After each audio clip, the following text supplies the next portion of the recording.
Hello there, my dear college students. I hope that you are all doing fine.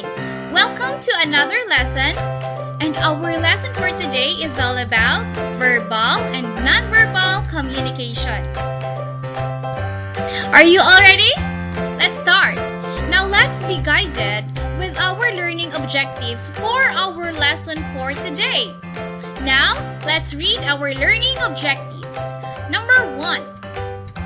Identify verbal and nonverbal communication. And second, perform verbal and nonverbal activities in our class discussion. You are going to do that later on our separate video for your activity after our lesson for today.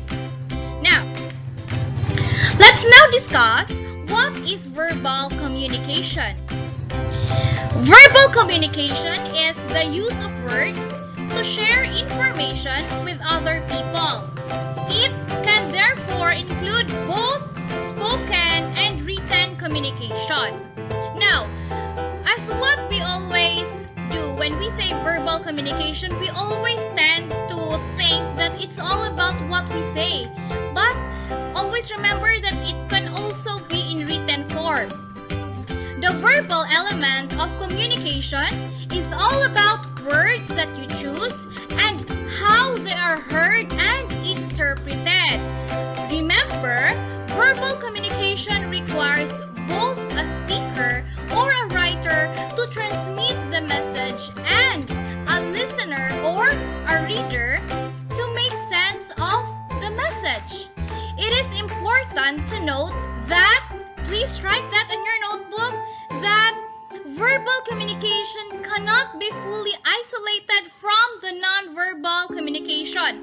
Meaning to say, dili siya pwede nga mag-focus lang ka sa verbal communication when you are speaking. It's because your gestures and how you move your hands, that is non-verbal communication and you cannot isolate that one. Meaning to say, dili ni mo siya pwede ilain nga verbal lang. Because kung mag-istorya ka, naagin siya always actions, gestures, facial expressions na mo include on how you're going to communicate with other people. Now, we are going to discuss now about the types of the verbal communication. Now, we have here intrapersonal communication. Now, let's try to read its definition.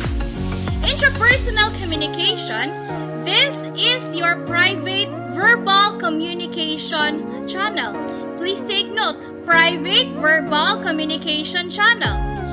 Meaning to say, this is communicating with yourself will give you more confidence and clarity in your thoughts. It'll help you make up your mind, form your sentences, find suitable words and effective ways to connect with other people. Now, have you remember constructing your words first before you're going to say it to other people? Kana bitawng naa kay gusto i-istorya, pero gusto ka nga imong i-istorya, dili ka naka-intention ba, naka-purpose nga nang imo na siyang istorya. So for example, you're going to borrow money. Before you're going to borrow money from other person, mag-construct pa kauna sa imuhang sentence. Usaon nimo pag-ingon nga maghulam kag money. So for example, ikaw ra isa. So magunahon na ka, kanang for example, Claudine or Jane, pwede ko mag-borrow money. So imo pa na siyang i-rehearse, i-practice pa na nimo, and that is what we call as intrapersonal communication.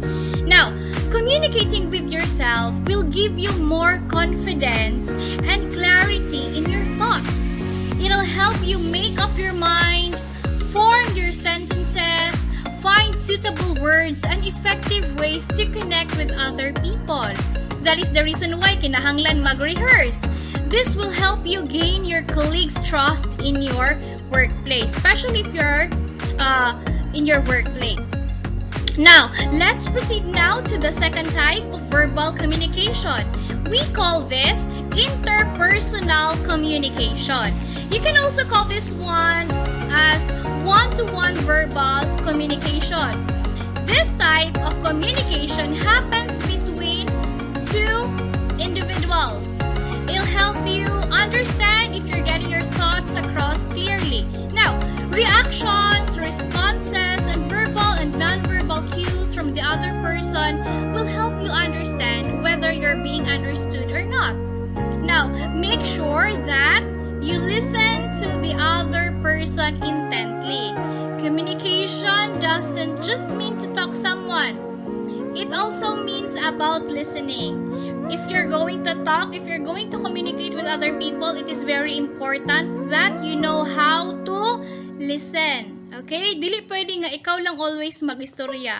It's a give and take communication. Okay?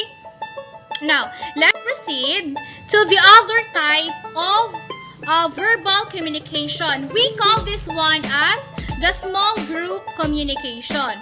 Now, in small group communication, the number of people increases in small group communication. You move from communicating with a single participant to a few more. These small groups could be team meetings, board meetings, or sales meetings. The number of participants is small enough for everyone to communicate with other. Now, you always do this in your class, diba? Kanang for example, meeting with the officers or officers meeting, meetings in club, mga group meetings. Okay, that is small group communication. What's important with this type of verbal communication is that when you are going to attend small group communication, you could stay on topic and allow enough time for everyone to present their thoughts. Okay, muna siya iyahang advantage. Now, let's proceed to this another type. We call this one as public communication. You may also know this type as public speaking. Now, here, in public communication, an individual addresses a large number of people at once. And I know that this time you are very familiar with this. Speeches, election campaigns, and presentations are a few examples of public communication. Now, since the number of people in the audience is larger in this type of communication, be sure to use words and phrases that they'll understand and easily structure your thoughts before addressing the audience. Always remember that when you're going to speak with the audience, with a large audience, you have to use simple words and you need to address sa ilahang. For example, if you're going to talk sa mga large people nga nasa community, then maybe you could use our local language. Okay? It depends sa imuhang audience. Ibagay nimo ang medium nga imuhang gamiton. Okay? So, we are done with the verbal communication. Now, let's proceed now to the non-verbal communication. Non-verbal communication is the transfer of information through the use of body language, including eye contact, facial expression, gestures, and more. For example, smiling. When you meet someone, conveys friendliness, acceptance, and openness. Now, you always do that, especially during when you're going to submit your modules, diba? Then you could meet the other classmates, schoolmates. Then you have to smile so that you can show that you are a very friendly person. Do you do that? I hope so. Now, when we talk about communication, we always mean what we say, meaning the words we use. However, interpersonal communication is much more than the explicit meaning of words and the information of the message that you convey. Now, remember that when you include implicit messages, whether intentional or not, which are expressed through the nonverbal communication. Now, let's have to discuss about the different types of nonverbal communication. Number one, we have this body language. Body language is the way someone situates their body depending on the situation, the environment, and how they are feeling. Now, I'll give you an example. Someone might cross their arms if they are feeling angry or nervous. Do you do this? It's a defense mechanism. Body language is the range of non-verbal signals that you use to communicate your feelings or intentions. Your ability to understand and interpret body language can help you to pick up on unspoken issues or negative feeling in others. Now, kung makakita ka nga, ang isa kang person nagmugot-mugot sa imo, even if that person will not tell you nga na siya negative feeling sa imo, then if you're sensitive enough, then makasabot na ka, di ba? And that is how we tend to understand the nonverbal communication of other people. And that is, number 1, through body language. Okay, this is an example of a body language. For example, you're going to cross your arms. For example, you're going to report in front of the class and you don't know the answer. Then you're asked by your classmates, well, can you explain this further? You don't have any answer, so you tend to cross your arm because you are nervous. Okay, that is a good example. Now, let's proceed to the next type of nonverbal communication. We call this one as movement. The way you move your arms and legs, such as walking quickly or slowly, standing, sitting, or fidgeting, can all convey different messages to onlookers. For example, sitting still and paying attention in a meeting conveys respect and attention. Do you do that? I hope so. Since the number of people in the audience is larger in this type of communication, be sure to use words and phrases that they'll understand easily and structure your thoughts before addressing your audience. The more you are confident, meaning to say that you are more effective, especially when you're going to think about how you're going to move. Okay? Because it always shows a communication to other people. Now, let's proceed now to posture. Posture is the way you sit or stand, and it can also communicate your comfort level, professionalism, and general disposition towards a person or conversation. For example, you are going to gipatawag ka sa office. How are you going to sit in front of the school president? Magbako-bako ba ka, or are you going to slouch your shoulder or not? Now, someone might slouch their shoulders if they feel tired. Diba, kung gikapoy na ta, mag-slouch na kay kapoy na. And when someone asks you, okay ra ka?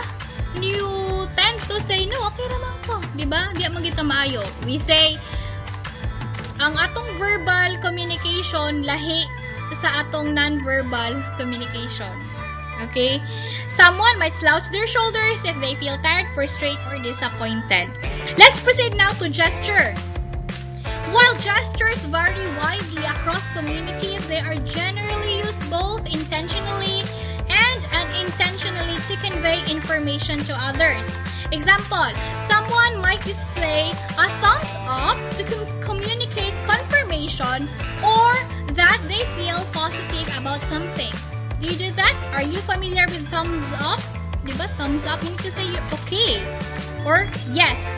Reactions, responses, and verbal cue and non-verbal cues from the other person will help you understand whether you're being understood or not.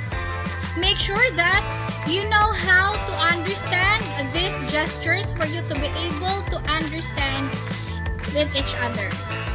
Let's proceed now to space. Familiar morning space? Creating or closing distance between yourself and the people around you can also convey messages about your comfort level. The importance of the conversation, your desire to support or connect with others, and more. Example, you might stand 2 to 3 feet away from a new contact to respect their boundaries. Since the number of people in the audience is larger, and this type of communication, now, pag ngayon gani kag space, this is very familiar with you. We have to observe social distancing with other, diba? Space. So, kung kinangin ka if you're going to show respect with other people, and if you're going to follow that health protocol, then you have, or you know how to distance yourself from other people. Now, the very common type of nonverbal communication is facial expression. One of the most common forms of nonverbal communication is facial expression. Using the eyebrows, mouth, eyes, and facial muscles to convey emotion or information can be very effective. Now, have you seen the different facial expressions in this picture, someone might raise their eyebrows and open their eyes widely if they feel surprised. Now, different facial expressions brings out different feelings, different emotions. Okay? Now, we will have to exercise that one in our next activity. Now, for our valuing, since we are done with our discussion, remember this, class, that by choosing our words carefully and to always be aware of our decision towards something or someone. Meaning to say, when we are going to communicate with other people, we need to think first and we need to construct our sentences, especially kung naagit kay gusto istorya. Okay? Be kind with your words. Be kind with your actions. Okay? Let's have a test. We will now have identification. For the directions, identify the term referred to. You are going to answer this. Write your answers in the comment box below. Number 1. This is an act of moving one's body parts, usually arms, hands, legs, as a means of expression. Number 2. Communicating ideas and emotions non-verbally by changing one's face. What is that? Number 3. Communication is always a long way process. What is your answer? Number 4. Communication achieved using facial expressions, eye contact, movements, and gestures. Number 5. The following are all examples of blank cues, gestures, eye contact, posture, facial expressions, and physical appearance. That would be 2 points each for a total of 10 points. Now, write your answers in the comment box below. And that ends our class discussion for today. I hope that you learned